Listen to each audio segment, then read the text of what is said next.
Start करते हैं।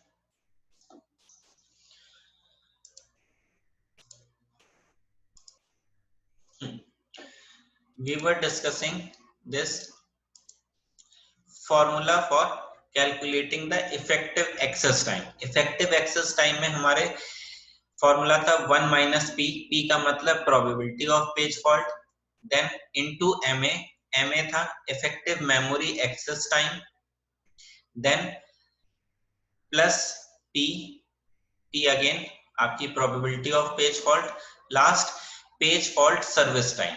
Page fault service time तीन चीजों से मिलके बन रहा है, इसमें हमारा आता है service the page fault interrupt, read in page and restart the process.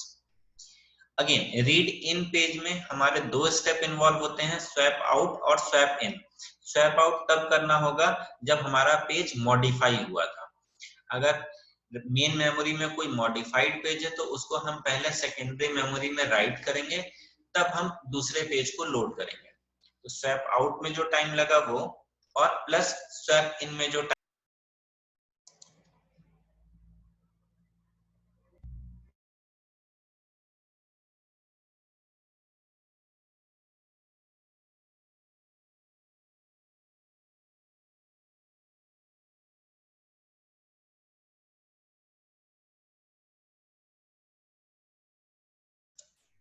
आवाज आ रही है अब?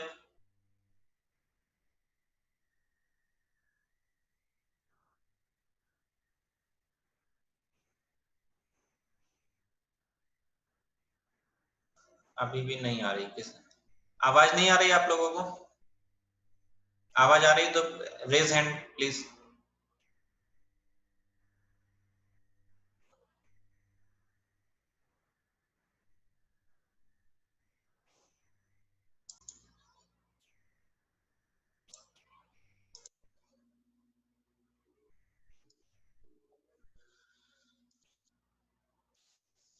तो यहां तक का क्लियर है? ये फॉर्मूले में सारे टर्म्स मैंने आपको एक्सप्लेन कर दिए। इफेक्टिव एक्सेस टाइम का जो फॉर्मूला है, इसमें P, M A, P and page fault service time. Next, अब इसके बेस पे एक क्वेश्चन सॉल्व करते हैं। We will solve a numerical based on this. अच्छा, न्यूमेरिकल सॉल्व करने से पहले एक चीज और, इन केस अगर हमें सिचुएशन ऐसी दी हुई है कि there is no page fault, मतलब पेज फॉल्ट नहीं है, तो जब पेज फॉल्ट नहीं होगा तो यहाँ पर ये फॉर्मूले में p की वैल्यू 0 हो गई। जब 0 से कुछ भी मल्टीप्लाई करेंगे तो वो 0 हो गया। देन इधर 1 माइनस 0, 1 बचा, इनटू एम ए। तो अगर आपका पेज फॉल्ट नहीं है, there is no page fault, then effective access time is equal to memory effective access time.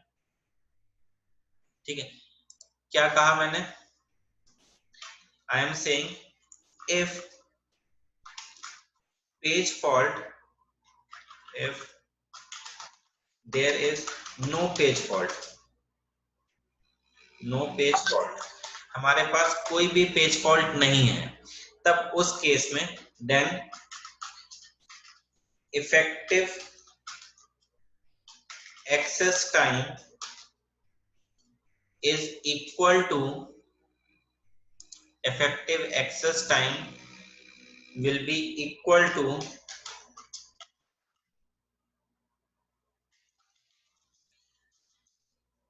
effective memory access time।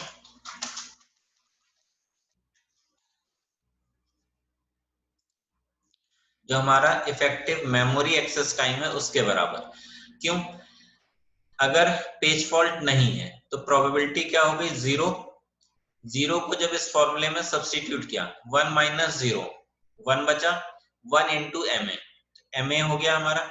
इधर ये 0 है तो 0 से अगर हम कुछ भी मल्टीप्लाई करेंगे तो ये 0 हो जाएगा, तो प्लस 0। तो बेसिकली आपका इफेक्टिव एक्सेस टाइम इस केस में क्या हो गया? जो हमारा मेमोरी एक्सेस टाइम था वो। ठीक है, so this is effective access time is equal to memory access time if page fault is 0 or the probability of page fault is 0।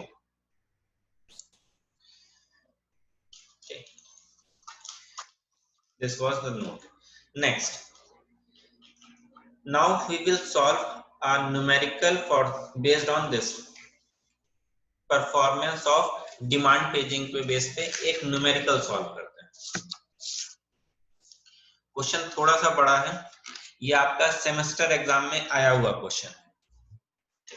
Question is this, assume that we have a demand paged memory, demand paged memory मतलब demand paging की बात कर रहा है। The page table is held in registers.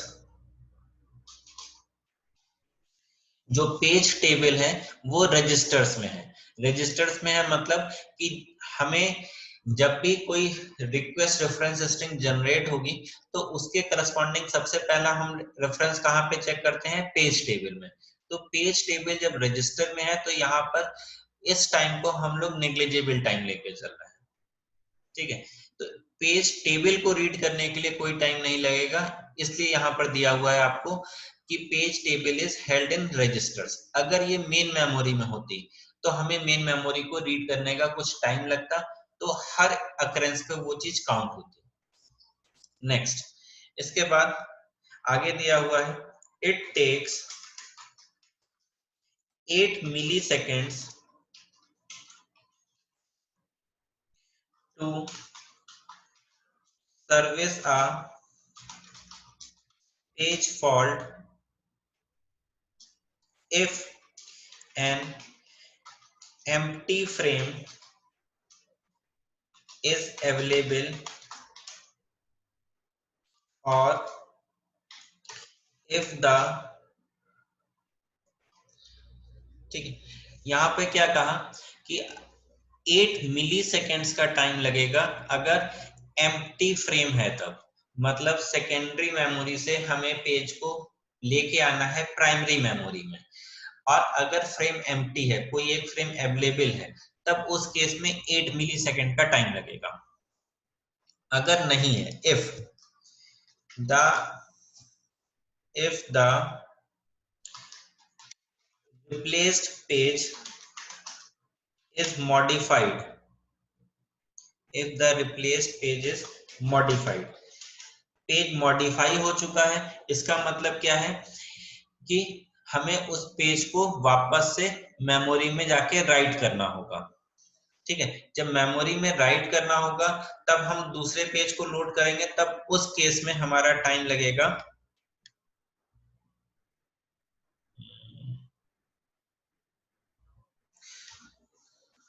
Sorry sorry question थोड़ा सा, मैं एक मिनट, एक लाइन छूट गई है बीच में।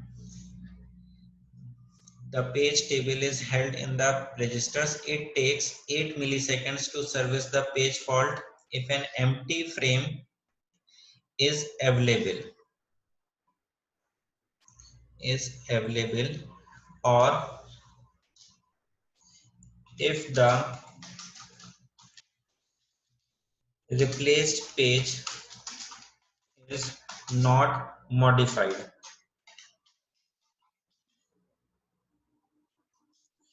And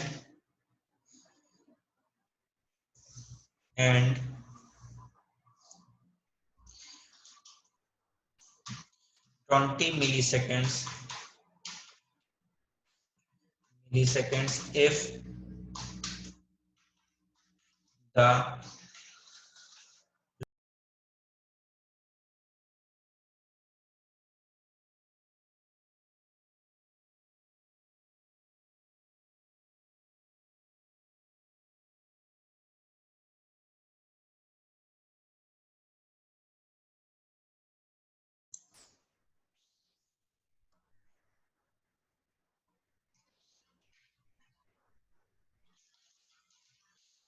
assume that the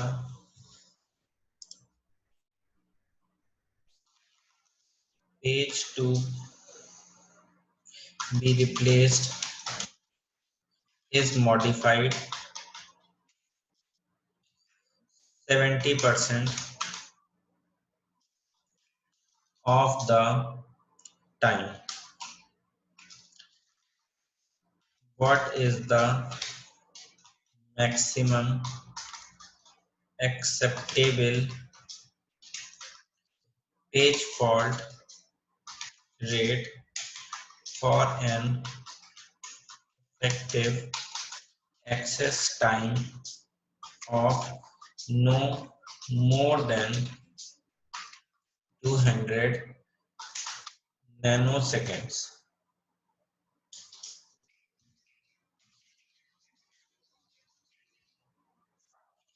This is your question.